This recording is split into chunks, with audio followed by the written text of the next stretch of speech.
Hey, what's up guys? I'm Relik. Welcome to WAVNINJA.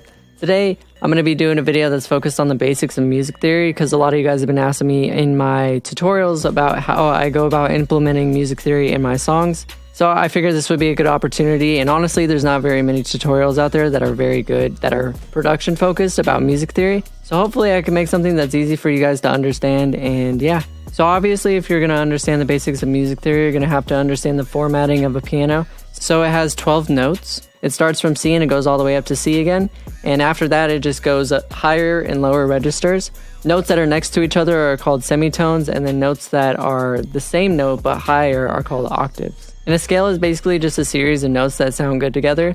Usually there's about 7 notes that are in a scale, but there can be more or less. And scales are usually measured in what are called whole steps and half steps. Whole steps basically means you skip a note, and half steps means it's the next note up. So for example, I'm going to show C major, which is all the white notes, and I'm going to be showing it in piano roll because it makes it a little bit easier to visualize. So I have piano roll up, and I'm just going to choose all the white notes starting at the root note of C. And I'm going to be skipping all the black notes because that's what C major is. And I go all the way up to C again.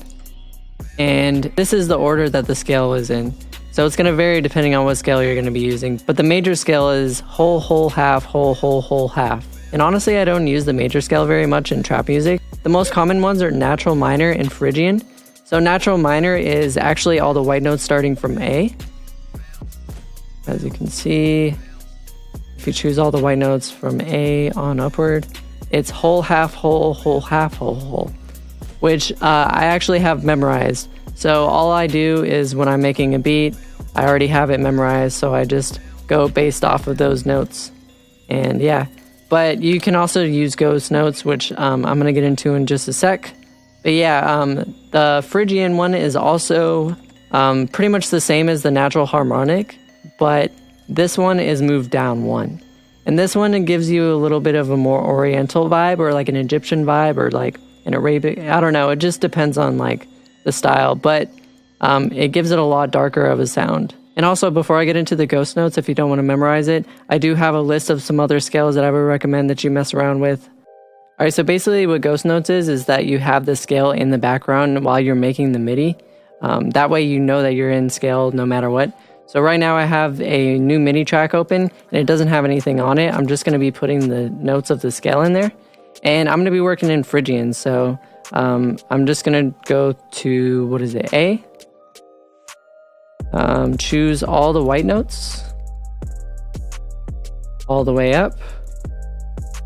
And then I'm going to move the second note down, and that is Phrygian. And I'm actually going to change the root note. So right now the root note is A, so it's an A Phrygian. And all you need to do to change the root note is move this to whatever you want it to. So maybe I'll have it as D sharp this time around. And yeah, so I'm going to span this out to a few octaves. So I have this. And there we go. And then maybe I'll shrink this down a little bit. I don't need the entire note length.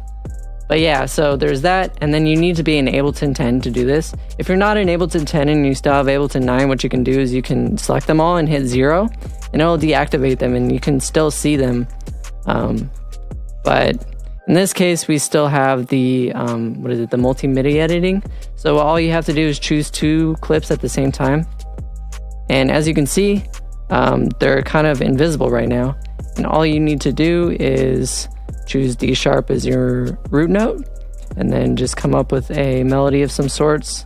I'm just going to keep it so basic for this video. Maybe switch this last note up. And of course you have the most generic trap melody ever that's probably been used and butchered.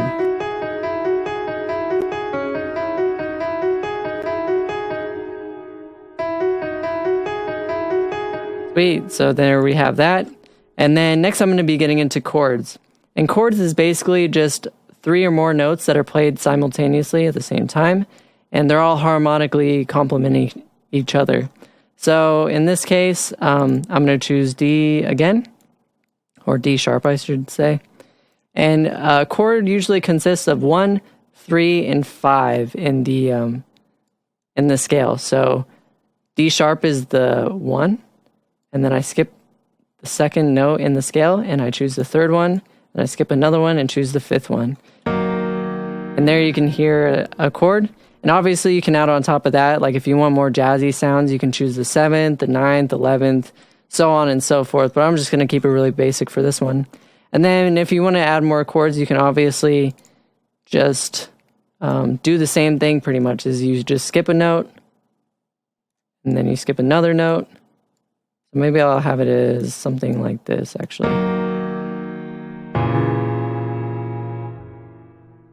Might be a little too low, but you know, that's where inversions come in. And what inversions are is basically you see how this chord is really low. What you can do is you can take one of the notes and you can invert it and you can move it up an octave. So it's playing the same exact notes, but this one is an octave higher.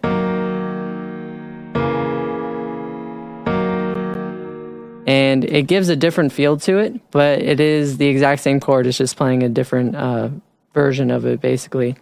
And this is probably how a pianist would play it. It's a little less hand movement. So, you know, got that for you. And then add this to the melody. I don't know if this sounds good, honestly, so we'll see. Probably not. Maybe move this down. What if I move this up? What if I chose this one? I mean, I'm probably thinking too far into it right now. I'm just trying to show you how this is done. There we go. But yeah, that's generally how you get it going. You would just choose a chord progression, choose a melody, and this is where you start getting creative. As long as you know this, you're in the scale, you can start messing with like, different rhythms, different melodies, different chord progressions, you know, inversions, like I was saying. But yeah, this is a general idea of it. Hopefully you got something out of this tutorial. I feel like I did a pretty decent job explaining, but yeah. If you found this useful, make sure to like and subscribe, and I will see you guys next time.